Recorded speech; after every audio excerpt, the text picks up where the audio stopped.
Hello बच्चों, आज का हमारा जो टॉपिक है वो है हमारा अतीत। और ये अब 6 क्लास की हिस्ट्री की बुक में से मैंने नोट्स बनाए हैं आप लोगों के लिए।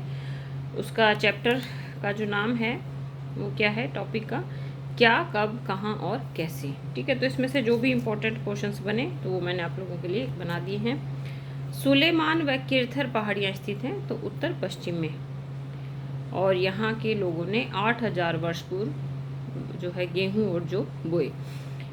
गारो पहाड़ियाँ स्थित हैं उत्तर पूर्व में। इंडिया शब्द बना है इंडस से, जिसे संस्कृत में सिंधु कहते हैं। पांडुलिपियाँ लिखी जाती थी ताड़ के पत्तों पर और भुर्ज पेड़ की छाल पर।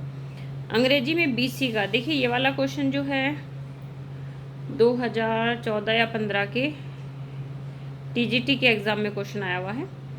अंग्रेजी में बीसी को हिंदी में ईसा पूर्व लिखते हैं और इसका अर्थ होता है बिफोर क्राइस्ट, और एडी का होता है ईसवी और इसका अर्थ है एनो डोमिनी, ईसा मसीह के जन्म के वर्ष से।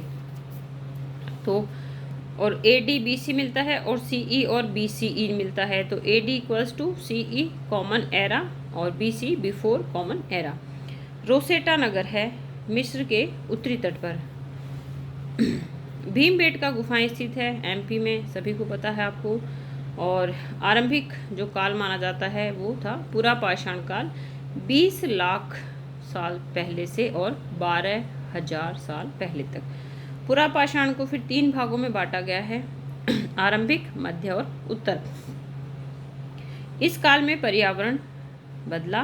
किस काल में बदला? तो मध्य पाषाण काल में बदला, जिसे मेसोलिथ भी कहते हैं। और इस काल के उपकरण माइक्रोलिथ कहलाते हैं, लघु पाषाण उपकरण। नवपाषाण की शुरुआत मानी जाती है 10,000 साल पहले। अब नवपाषाण में मनुष्य ने खेती करना सीख लिया, पहिए का आविष्कार हो गया था, आग का आविष्कार हो गया था, और स्थायी जीवन जो है वो एक तरह से बस्तियां बना के रहने लगा था। मानव द्वारा सबसे पहले पालतू पशु बनाया गया कुत्ते को, और गर्त आवास मतलब जमीन के नीचे खड्डे में रहने के वाले को जो घर होते थे उन्हें गर्त कहते थे।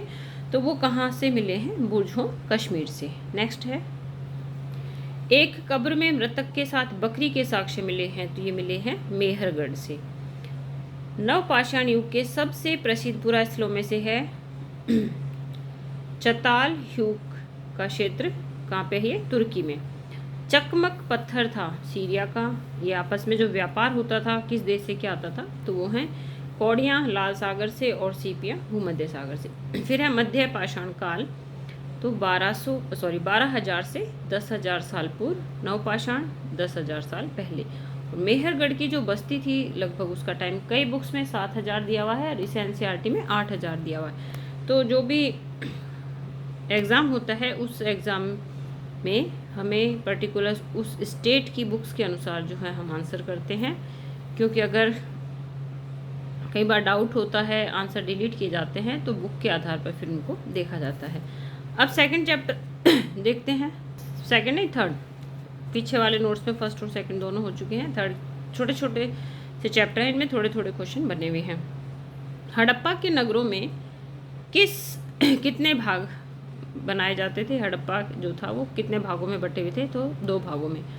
पश्चिमी भाग छोटा और ऊंचाई पर बना होता था। देखिए अभी असिस्टेंट का एग्ज़ाम हुआ था तो उसमें भी क्वेश्चन आया था।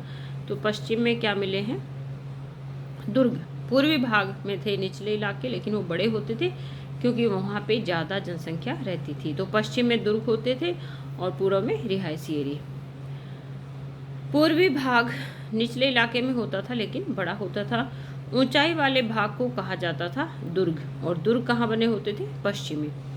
नीचे वाले भाग को निचला नगर कहा जाता था, और दोनों हिस्सों की चारदीवारी पक्की ईंटों से बनी होती थी।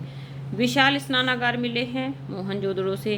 पानी के रिसाव को रोकने के लिए प्रयोग किया गया था चारकोल का और जिप्सम का। कई बुक्स में जिप्सम दे रखा है कि जिप्सम जो है वो पानी को क्रॉस नहीं होने देता, तो जो भी हौद वगैरह बनाए जाते हैं उसमें भी जो है इसका प्रयोग किया जाता है। अग्निकुंड के साक्ष्य मिले हैं कालीबंगा और लोथल से। बड़े भंडार गृह मिले हैं हड़प्पा, मोहनजोदड़ो और लोथल से मिले हैं। नेक्स्ट है सिंधु के बाट बनाए जाते थे चर्ट नामक पत्थर से। कपड़े के टुकड़े, चांदी के फूलदान का ढक्कन कहाँ से मिला है? मोहनजोदड़ो से। ठीक है। हड़प्पावासी तांबा आयात करते थे राजस्थान से और पश्चिमी एशियाई देश ओमान से। सोना कर्नाटक से और बहुमूल्य पत्थर गुजरात, ईरान और अफगानिस्तान से। धोलावीरा नगर स्थित है कच्छ के खादिर बेते के किनारे। धोलावीरा कितने भागों में बटा था? 3 भागों में। बाकी नगर देखिए 2 भागों में बटे। लोथल स्थित है गुजरात में खंबात की खाड़ी में। अब ये 4th चैप्टर आ गया है। क्या बताती हैं किताबें? तो वेद कितने प्रकार के होते हैं? 4 प्रकार के, ऋग्वेद, सामवेद, यजुर्वेद और अथर्ववेद। ऋग्वेद की रचना मानी जाती है 3500 साल पहले। सूक्त क्या होता है या सूक्त किसे कहा जाता है? तो ऋग्वेद में 1000 से ज़्यादा प्रार्थनाएं होती हैं जिन्हें सूक्त कहा जाता है। सूक्त का अर्थ क्या होता है?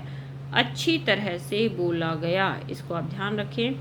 सूक्त की रचना की गई है देवी देवताओं की स्तुति में, उनके गुणगान के लिए। 3 प्रमुख देवता थे, अग्नि, इंद्र और सोम। अग्नि है आग का देवता, इंद्र है युद्ध का देवता और सोम था एक पौधा। ऋग्वेद का उच्चारण किया जाता है, श्रवण किया जाता है, न कि पढ़ा जाता है। ठीक है।